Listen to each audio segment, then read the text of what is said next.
Hey everybody, it's Jason Blaha here, and I had a subscriber ask a question. He's like, hey, I'm struggling to eat enough to gain muscle.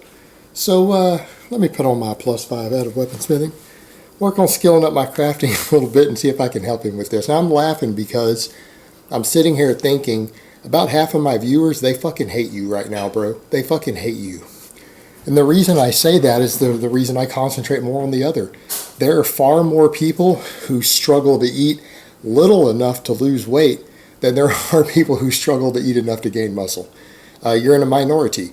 You're known as the traditional hard gainer, the classic undereater. Now, I want to state with this is generally psychological or appetite related. It is not metabolism related. What we find when you do study these people, these hard gainers, they actually don't eat much food. They think they have a fast metabolism, but they don't. These are people who are either hyperactive, ADHD types or whatever, and they just simply forget to eat food. They forget to eat food.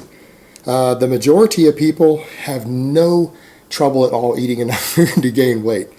In fact, someone like me, I can eat 100% bro diet so clean that people go, how in the world are you not shredded level clean? Because I'm so hungry all the time that I just don't have much trouble eating 3,500 calories. I can eat 3,500 calories of brown rice and grilled chicken breast and broccoli like it's nothing. I can knock that down in 2 meals easy. 4,000, not a problem. So, different people have different appetite levels. And most people, the biggest thing we see in this community is people on the other end, people who just struggle to eat little enough food, which is one reason bro-type diets, high satiation diets are usually recommended for most people to get in shape, because most people are simply going to find it harder to not gain too much weight when they're overeating a bit. So for most people, this just isn't a problem. But those who do have a problem with this, what I generally find, it's an issue of them being hyper-focused. These are people who get so involved in what they are doing, whether it's their work, when they're at work or whatever, they're so busy doing what they're doing, they forget to take breaks. When they go on breaks, they forget to eat.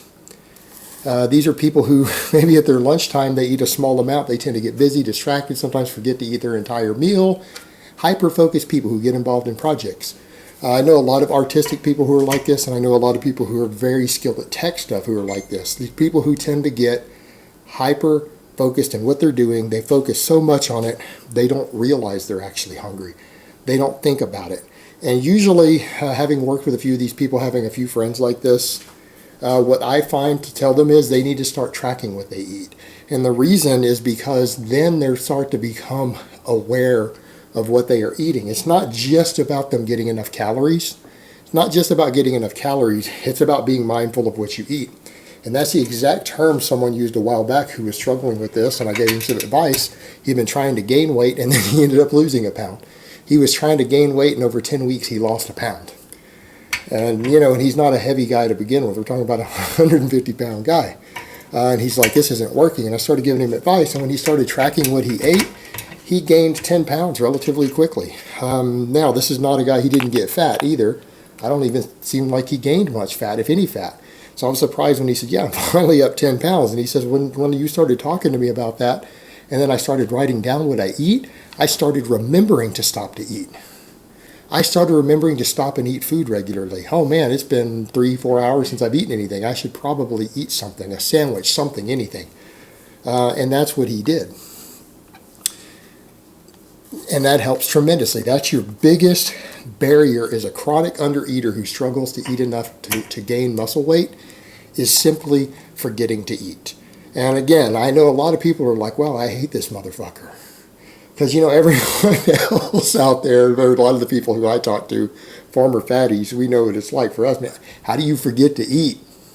Like, how do you get 2 hours without thinking about food? Man, how do you get so focused on something you go, man, I sure would like to eat something, But no, it does happen, and I know people who are like this. And it's, the grass is always greener on the other side. Those people wish that they could just easily eat enough and be hungry all the time. But then, people on the other end who are hungry all the time wish that they weren't so hungry all the time. The grass is always greener on the other side. But yeah, being mindful of what you eat and starting to track your calories will, number one, show you that you consistently don't eat as much as you think you do, because these people are like, oh, I eat a ton of food, but then you realize they eat one big meal every 72 hours. Like every third day, They sit down and finally eat a massive 2,000 calorie meal, and that's the only reason they don't lose weight. And they think they eat a lot of food, and that's the only reason they weigh 150 instead of 140.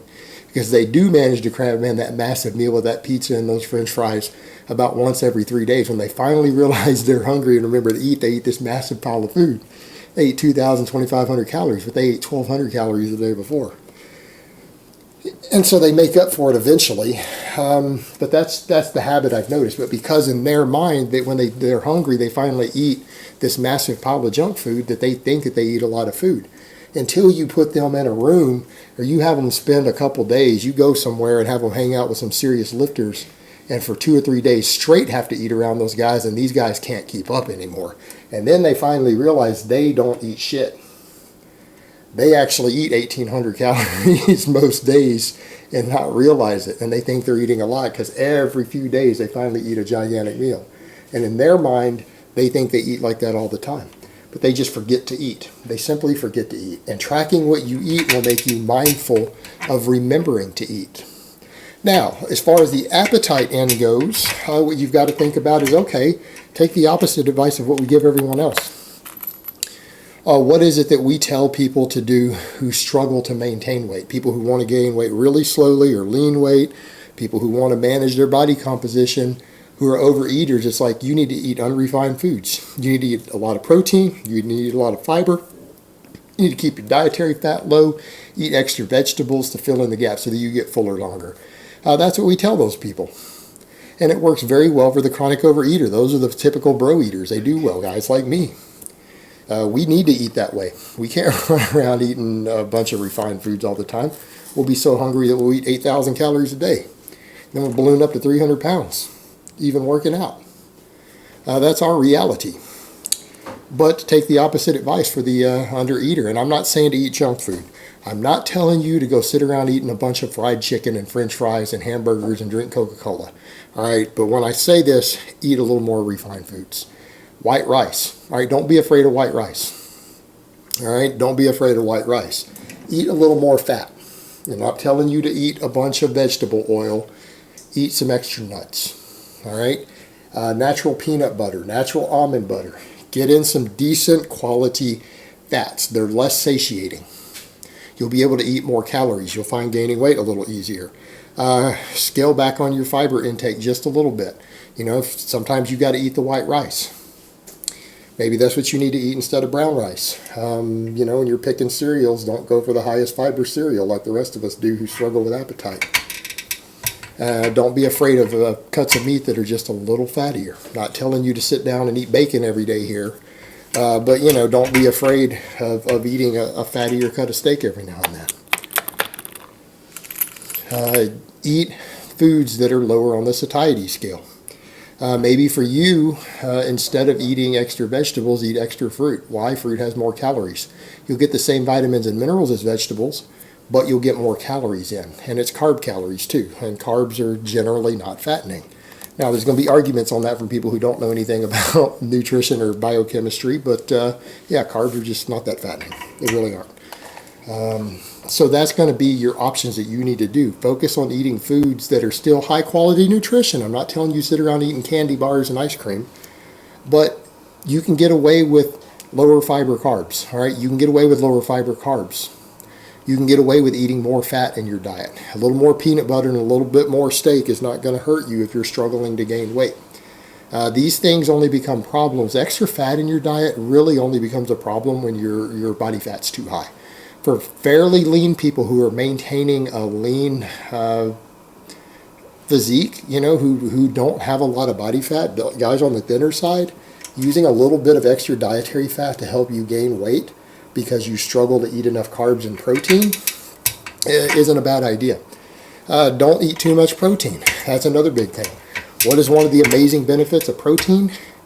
It's satiating. It helps you lose fat easier. You don't need that much protein to gain muscle. Protein is filling. Replace that protein with extra carbs or extra fat.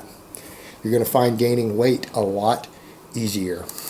So that's your multiple steps to look at. That's how people who struggle to eat enough to gain weight, that's how they get there. That's going to be the recommendations.